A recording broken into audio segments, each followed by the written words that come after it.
Hello बच्चों, मैं S के वर्मा स्वागत करता हूं आपका अपने YouTube channel We Science Nexus में, जहां हम लोग कॉन्सेप्ट पर बात करते हैं, फुल क्लैरिटी के साथ बात करते हैं, है ना बेटा। चलिए आज का लेक्चर हम लोग स्टार्ट करते हैं। पता ही है मोशन चल रहा है। पिछले लेक्चर में हमने आपको एक्सीलरेशन डिसेलरेशन वगैरह बताया था। न्यूमेरिकल्स भी हम साथ ही साथ आपको करवाते जा रहे हैं और उम्मीद करते हैं कि आप रिवीजन भी करते होंगे, अच्छी तरह से करते होंगे। तो चलिए आज का लेक्चर स्टार्ट करते हैं बेटा।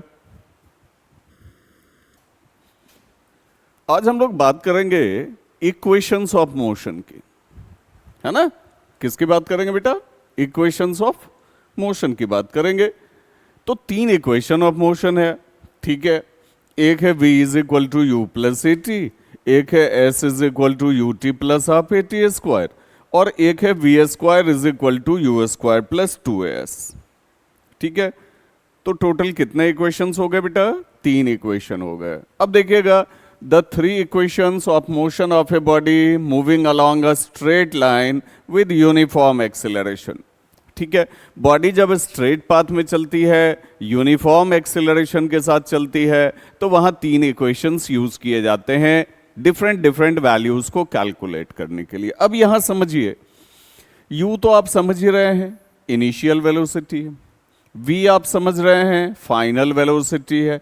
a एक्सीलरेशन है, t टाइम टेकन है। और ध्यान रखिएगा, यहां s जो हम लोग यूज करेंगे ये डिस्टेंस के लिए यूज करेंगे, डिस्प्लेसमेंट के लिए यूज करेंगे, है ना। s मतलब आप यहां स्पीड मत समझ जाइएगा, ओके। बिल्कुल क्लियर लिखा हुआ है, u is the initial velocity of the body which moves with uniform acceleration, a for time t, v is the final velocity, s is the distance traveled by the body in time t। जो मैंने बताया exactly वो आपके slide पे लिखा हुआ है, board पे लिखा हुआ है। अब देखिए, पहले इसका एप्लीकेशन सिखाता हूं मैं आपको। पहला इक्वेशन क्या है बेटा? v is equal to u plus a t. अब यहां क्या है कि अगर आपको किसी न्यूमेरिकल में v पता हो, u पता हो और t भी पता हो तो a निकाला जा सकता है, आराम से निकाल सकते हैं। तीन वेरिएबल पता हो तो चौथा कैलकुलेट कर ही सकते हैं यहां पर हम लोग, है ना। अगला है s is equal to u t plus half a t square. अगर आपको डिस्टेंस पता हो, इनिशियल वेलोसिटी पता हो, टाइम पता हो, ये भी टाइम पता हो तो भी एक्सीलरेशन निकाल सकते हैं। या सब पता हो, टाइम निकालना है निकाल लो, अगर सब पता हो डिस्टेंस निकालना है निकाल लो। बात समझ रहे हो कि नहीं समझ रहे? डिफरेंट न्यूमेरिकल्स जब हम लोग करेंगे तो और बढ़िया से आप समझोगे कि सर अभी क्या बता रहे हैं, है ना। और तीसरा है v square is equal to u square plus 2as, है ना बेटा। मतलब अगर v पता हो, u पता हो, a भी पता हो तो s को कैलकुलेट किया जा सकता है ना। या सारे पता हो, एक अननोन हो तो that can be calculated easily, है ना। तो इक्वेशंस ऑफ मोशन का पर्पस ही यही होता है कि जो अननोन क्वांटिटी है, गिवन क्वांटिटी की मदद से आप उसको कैलकुलेट कर लेते हैं, ठीक है। डिफरेंट कंडीशंस के लिए डिफरेंट वैल्यूज आते हैं और उसके इंपॉर्टेंस भी अलग अलग आ जाते हैं। जब आप प्रॉब्लम सॉल्व करोगे, न्यूमेरिकल सॉल्व करोगे तो इस चीज को समझोगे, ठीक है। अब यहां बात यह आ जाती है कि भाई ये इक्वेशन तो एग्जाम में आपको पूछा जाता है कि derive first equation of motion. तो आप क्या डिराइव कर दोगे? v is equal to u plus a t. Derive मतलब वही प्रूफ जो आप करते हो, ठीक है। Derive second equation of motion, तो s is equal to u t plus half a t square prove कर दोगे, ठीक है। Derive third equation of motion, तो v square is equal to u square plus 2as prove कर दोगे, ठीक है। अब बच्चों को ये बहुत परेशानी वाला सबक लगता है, बहुत परेशानी वाला टास्क लगता है कि भाई डिराइव कैसे कर, ठीक है। तो मैं इसका इजी आपको जो है इजी वे में डेरिवेशन आप कैसे कर सकते हैं, कैसे आपको परीक्षा में मार्क आ सकता है, कैसे आप किसी भी कॉन्सेप्ट को समझ सकते हैं, बिल्कुल इजी वे में मैं आपको इस चीज को एक्सप्लेन कर देता हूं। चलिए अब हम लोग तीनों इक्वेशन एक एक करके प्रूव करते हैं बेटा, ठीक है, करें? ओके। पहला इक्वेशन तो बड़ा सिंपल सा इक्वेशन है। आपको कहा कि भैया डिराइव करो, derive v is equal to u plus a t, या derive the first equation of motion mathematically, क्योंकि ग्राफिकली तो अब आपके सिलेबस से हटा दिया गया है, मैथमेटिकली आपको डिराइव करने के लिए कहा, तो बहुत आसानी से ये डिराइव हो जाएगा। लिखते हैं we know that acceleration of a body a is equal to क्या बेटा, v minus u by T.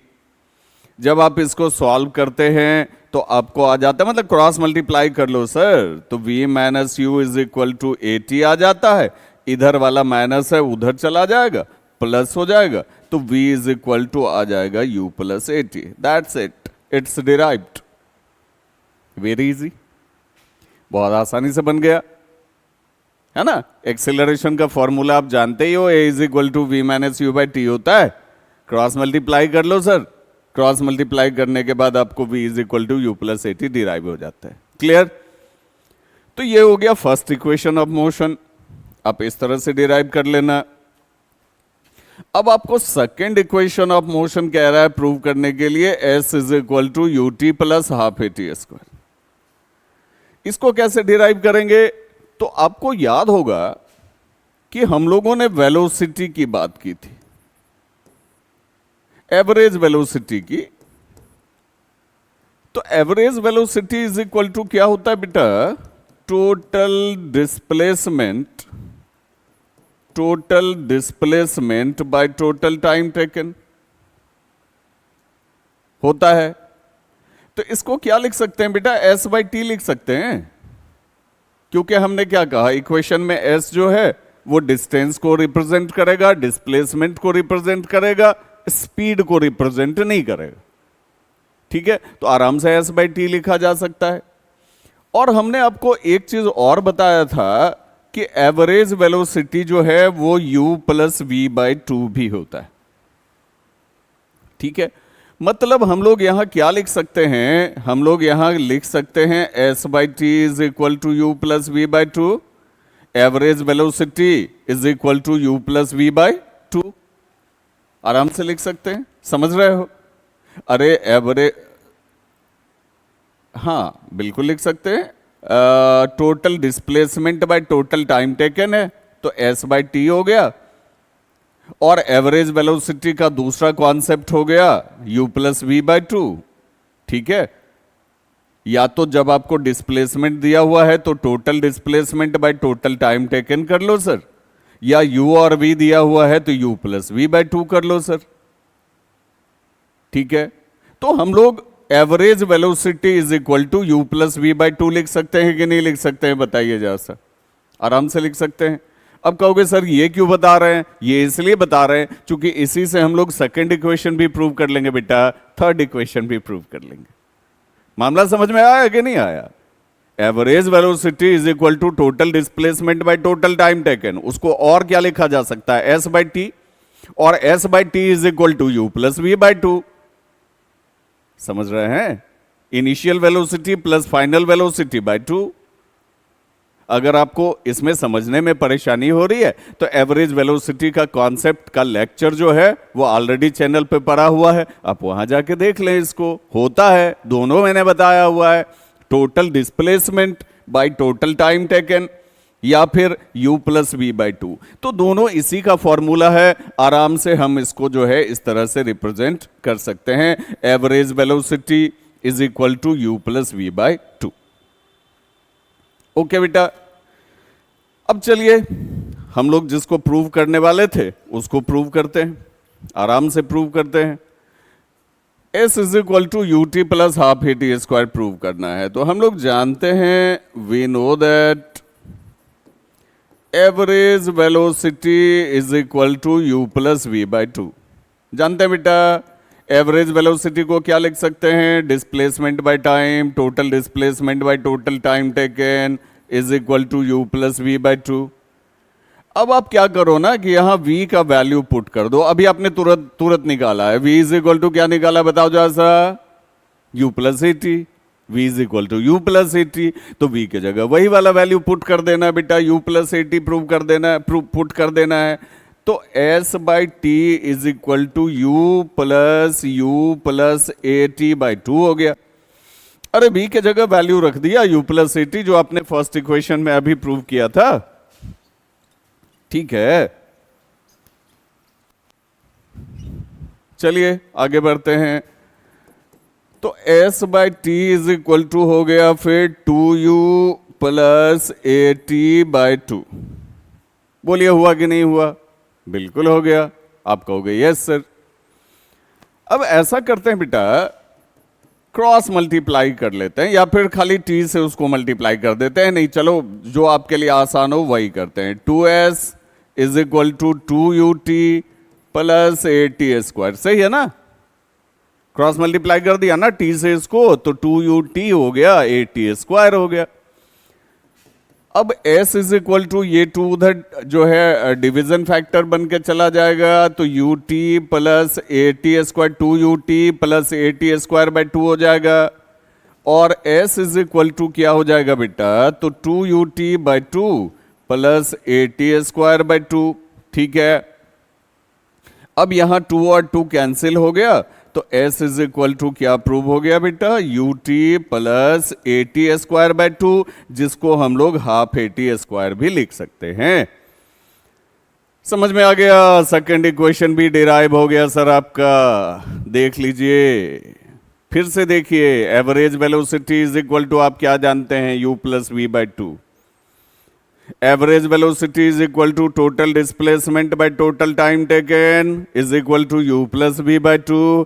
फिर आपने v का वैल्यू पुट कर दिया u प्लस ए टी, फिर आपने इसको सॉल्व कर दिया, क्रॉस मल्टीप्लाई कर दिया, s का वैल्यू आपने जो है कैलकुलेट कर लिया, and we are getting s is equal to ut plus half a t square. Okay बेटा, हो गया, प्रूव हो गया। चलिए अब हम लोग इसी तरीके से थर्ड इक्वेशन ऑफ मोशन भी प्रूव कर लेते हैं, है ना? और सिर्फ ये मत देख लीजिएगा कि सर ने बना दिया और हम समझ गए, खुद से भी बनाइएगा, खुद से भी प्रैक्टिस कीजिएगा, क्योंकि जहां कहीं भी पूछा जाएगा तो वहां आपको खुद से बनाना पड़ेगा ना बेटा, इसलिए रिवीजन बहुत जरूरी होता है। ओके, चलिए अब थर्ड इक्वेशन हम लोग प्रूव करते हैं, ठीक है। V square is equal to u square plus 2s, this you have to prove and mathematically you have to prove, because the graphical proof is not in your syllabus, excluded from your syllabus, इसलिए mathematical proof ही बनाएंगे। Okay, चलिए graph है आपके syllabus में, आप ये मत समझ लीजिएगा कि ग्राफ हटा दिया गया, बताऊंगा अगले लेक्चर में। ग्राफ है सर, ग्राफ से रिलेटेड न्यूमेरिकल्स भी हैं, सब है, सिर्फ उसका ग्राफिकल डेरिवेशन, ग्राफिकल प्रूफ जो है उसको एक्सक्लूड किया गया, ठीक है। देखिएगा, पहले तो ये कर लेते हैं, तो फिर से same concept, we know that